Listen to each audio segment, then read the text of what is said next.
I'm John Borowski, and you're on the hook.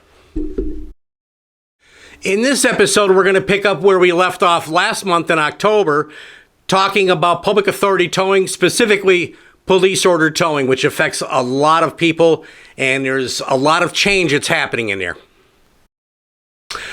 Hi, we're back on the public authority topic again.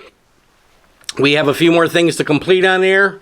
I got you through your the ever-changing market that it has become. The call volumes are down. Insurance company payment issues, we all know what they are. We have them. I brought that up as well. And the leave-behind volumes continually change, and the salvage pricing is relative to the economy, and we talked in depth about that too. So you need to be aware of what's going on out there salvage-wise, because at the end of the day, it covers your bottom line. But today we're going to continue going on, and one of the things that I wanted to bring up regarding this, one of the hottest part of the topic is there has been talk in the industry, a lot of the big guys, the major players, the ones that are really fully invested in this kind of business. They've got tons of money tied up in equipment. Their employees are trained. The majority of their calls are public authority, and they handle everything extremely professional. Their attitude is they know what they've got invested money-wise. They know what it costs them to do business, and they know that this piece of business is not covering itself. We're getting more and more things thrown at us. I talked about the illicit discharge, the cost of equipment, insurance is going up, just everything has gone up.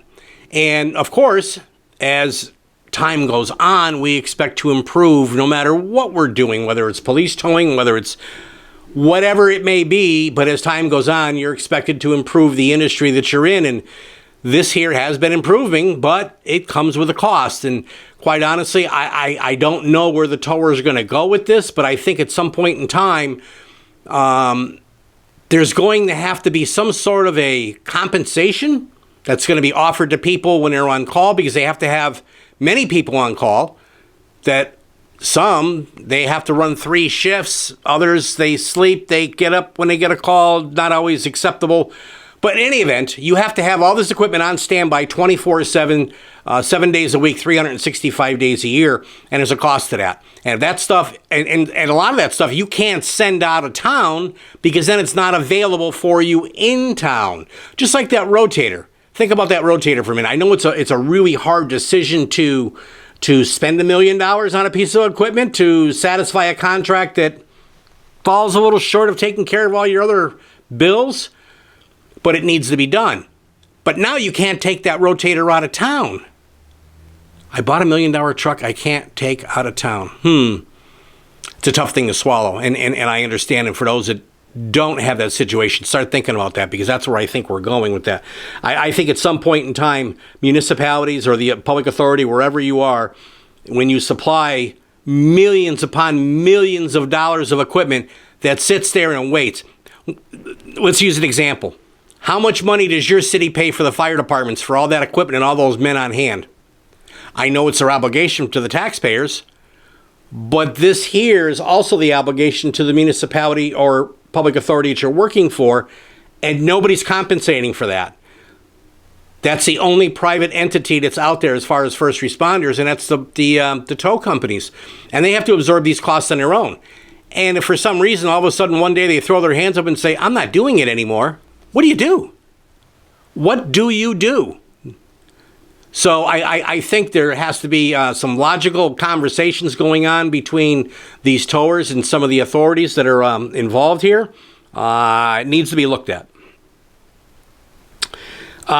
There's been a practice out there of some towing companies who say they keep their staff busy with cheap calls. Well, I don't care if it's a cheap call, an expensive call, whatever it is. If it falls into a non-profitable section, you've got to figure out how it's going to make you money. Now, I understand the theory here with cheap calls, but you got to do enough of them in an hour to make it somewhat worthwhile. Even if you're losing a little bit, it's better than losing 100%, and I get that also. But when you're only bringing in, say, 50% of what that call was worth, you've got a lot of makeup to do, an awful lot of makeup, and you're burning out your staff, which is the mainstay of your business. I mean, if you don't have staff, you can't have quality business. or quality service to offer the public, and that's exactly what you need out there. So that is really a tough thing to do. I believe I've said it many times before. I have a good friend of mine who was at one time the largest towing company in the country, and he was out there, he was doing a whole bunch of club calls. And I said to him, how are you doing? And he goes, well, the way I look at it is every morning people are going to work, and if there's a crash out there, they're going to see my trucks at the accident, whether it's a club calling for the call or if it's a municipality calling for the call.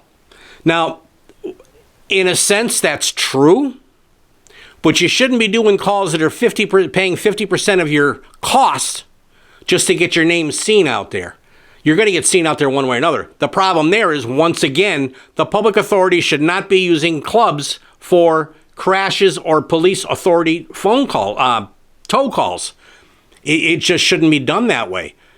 I know we all try to accommodate the public, but quite honestly, that roadway's got to get cleared. In this case here, it was the same guy, so the only thing that mattered here was his wallet. It didn't matter to the police, didn't matter to the customer, it did matter to the customer because actually he didn't have to pay that much. The club covered it, and if he didn't have insurance, then he was good. If the insurance was going to cover it, then so be it. But I think you get my drift on that. You can only do so many calls. At some point in time, it's more worthwhile to leave that truck parked.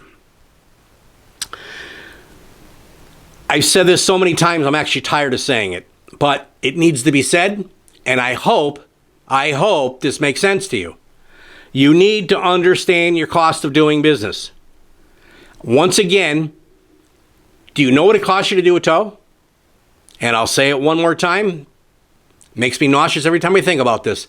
How in the hell do you sell a service or a good for something that you don't know what it costs you? How do you do that?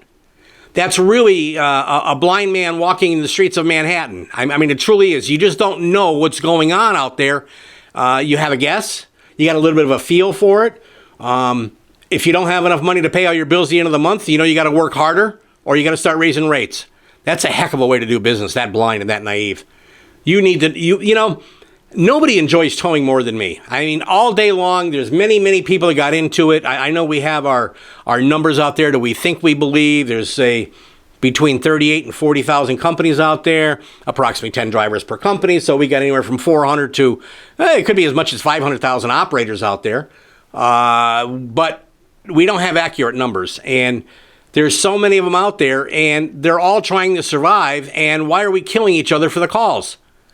I don't think there's going to be many new ones getting into a business right now when the light-duty truck is $100,000 and the rotators are over $1 million now.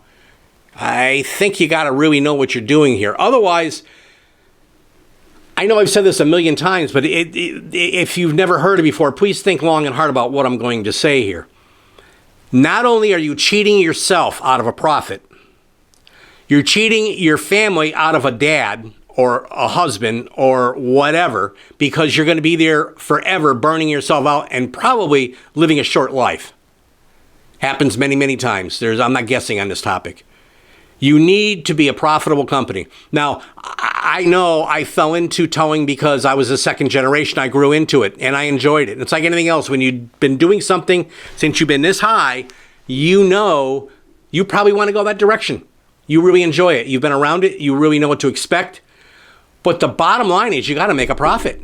Otherwise, your employees pay the price, your family pays the price, and ultimately, the families of the employees that you have are going to be not doing a lot of things. They're going to be missing that other person within their family, excuse me, because they're too busy working all the time. Many marriages are broken up. I know I've lost a marriage because of my job with towing. I'm on a second marriage, and thank God I've got a much more understanding wife, and she really understands what's going on and has been involved in it. And now that I'm getting ready to start slowing down, it's getting even better. It's nice because I can just work a normal 40 to 50 hours a week instead of always around 100. It's just, it's all we know, and that's what we do. But I got to tell you, now more than ever, it's so important to know what that tow costs you so you can stay profitable. You need to. You need to, because now, like in my case, I'm getting older. What do? I already sold my company. But for those that are about to sell their company, how do you sell something that's near bankruptcy and all the equipment's old? Think about that for a minute. And wait a minute, if a vehicle's leaking fluids, hurry up, get it in the ER. Do that right now. Then you find out when you go to sell it that your nest egg really is your real estate, and it's contaminated. You're busted. You're all done.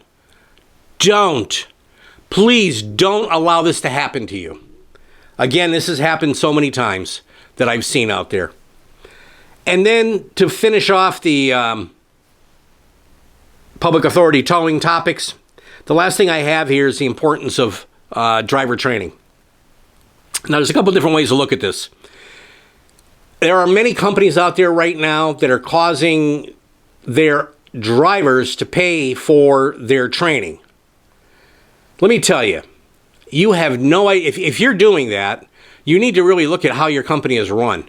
I see the professional companies out there, they don't think twice about it. They put their driver out there and they train them, and they train them right. Because at the end of the day, it costs them less to do every call. The calls get done quicker. They get done without damage, and you have happy customers. And we go back to the customer thing again. One happy customer will tell 10 people. One unhappy person will tell 10 people. You don't have a choice on this one. You really don't. You really want to train those employees and do the best possible job that you can out there, because that's what you signed up to do. Give the good job, get paid, call it a day. I think that's all of us are after. The employee training thing, yes, some of them are expensive, but I got to tell you, I didn't have this opportunity like you have now where you can sign up for training just about anywhere. You can get it online, RecMaster. You can set up your appointment to go into a session somewheres for a training. I know it costs a lot because you got to ship your driver off. You're going to lose that employee for those days that they're gone while you're paying them. Granted, you're getting something better when they come back, but that's where we're at. So I guess my final thing for the topics today is that we at American Towman have understood your challenges. And we are going to be bringing education to you like it's never been brought to you before. We'll be coming up with an announcement. I want you to watch for that. I really do. I will make a big deal out of it here. The magazine will, and so will Tow Industry Week. You think you're going to be surprised and amazed, and it's going to help you make money and run a more efficient company than you've ever had before. Now for our sound thought today. And I lost my sound thought.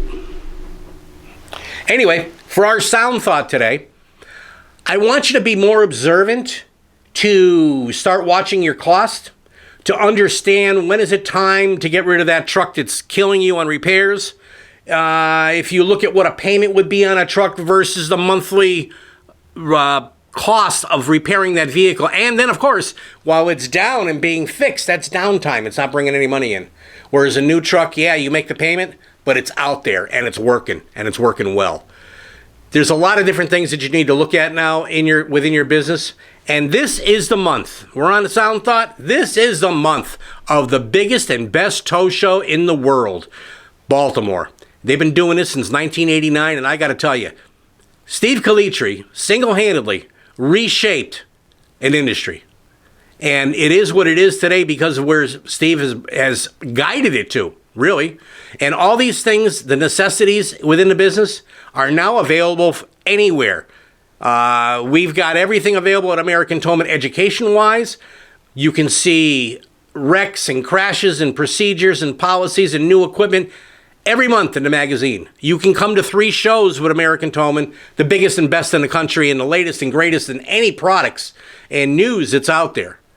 So with that, we're in November. I'm going to see you in Baltimore coming up here mid-month. I'm looking forward to seeing all of you. The rooms are selling out quick. They're about to shut off the reservations on that. You'll have to make outside reservations, and there's a big savings on the rooms through American Towman. Watch out for the bogus attempts to get emailed out there because they are a total ripoff. You'll pay a lesser price, but you won't have a room waiting for you. American Towman is the place to go for the rooms, and if you can't get it after that, then you can start looking up into what hotels are offered in the city that are close by in the downtown business area and the waterfront area. I look forward to seeing you there. There's a lot of great events going on this year. It's been a while. It's been a whole year since I've seen a lot of my Baltimore friends. Even though I've been to Texas and Vegas, Baltimore is the big one.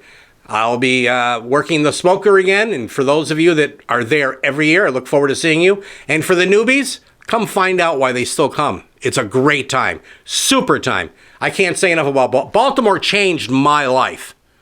That's why I'm sitting here talking to you today. Until the next time, be safe out there. Everyone goes home tonight. Believe me when I tell you, your family needs you now more than ever. Things have gone beyond crazy out there. I will say that I'm actually kind of happy to see that it's not only us that's messed up, it is around the world. Unfortunately, it's terrible what's been going on everywhere. We have conflicts everywhere. This stuff has got to stop. The only good thing I see coming out of this is that when we usually go down a path like this, we come out of it bigger, better, and stronger. And I'm looking forward to that. And we'll see how it goes again next year between the current administration, the world policies, the fights that are happening, the disagreements, I should say, around the country. And we'll see what happens. Until the next time, stay safe.